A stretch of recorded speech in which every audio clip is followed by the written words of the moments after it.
হচ্ছে মসজিদে আওয়াজ উঁচু করা যাবে না, আওয়াজ উঁচু করা যাবে না। ওমর ইবনে খাত্তাবের সময়ে মসজিদে নববীতে এসে দুজন ব্যক্তি উঁচু স্বরে কথা বলছিল।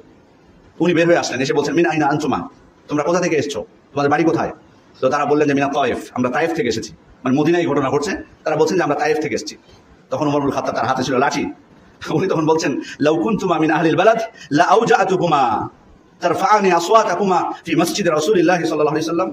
তোমরা বেঁচে গেলে, তোমরা যদি মদিনার হতে, তাহলে এটা দিয়ে তোমাদেরকে পিছাতাম। তোমরা আল্লাহ রাসূল সাল্লাল্লাহু আলাইহি মসজিদে এসে তোমাদের কণ্ঠস্বর উঁচু করছো, তার মানে কত মারাত্মক বিষয়। মসজিদে কণ্ঠস্বর উঁচু করা যাবে না। এমনকি আপনি কোরআন তেলাওয়াত করে, কোরআন তেলাওয়াত জোরে জোরে করবেন, এটাও না। বা সালাতের মধ্যে জোরে জোরে দোয়া করবেন, এটাও নিষেধ। আল্লাহ রাসূল বলছেন, আলা ইন্না কুল্লাকুম মুনাজিম রাব্বাহ, তোমাদের প্রত্যেকেই তোমরা রবের সাথে গোপনে কথা বলো। ফালা ইউযিয়ান্না বা'দুকুম বা'দা, সুতরাং কেউ যেন কাউকে অন্য কাউকে কষ্ট না দেয়। ওয়ালা ইয়ারফাউ বা'দুকুম আলা বা'দ ফিস সালাত, এবং সালাতের অথবা কিরাতে একজনের উপর আরেকজন কণ্ঠস্বর উঁচু না করে। তার মানে এটার মধ্যে আপনি হয়তো বলবেন, আমি ভালো কথাই তো বলছি, কিরাত করতেছি বা দোয়া পাঠ করতেছি।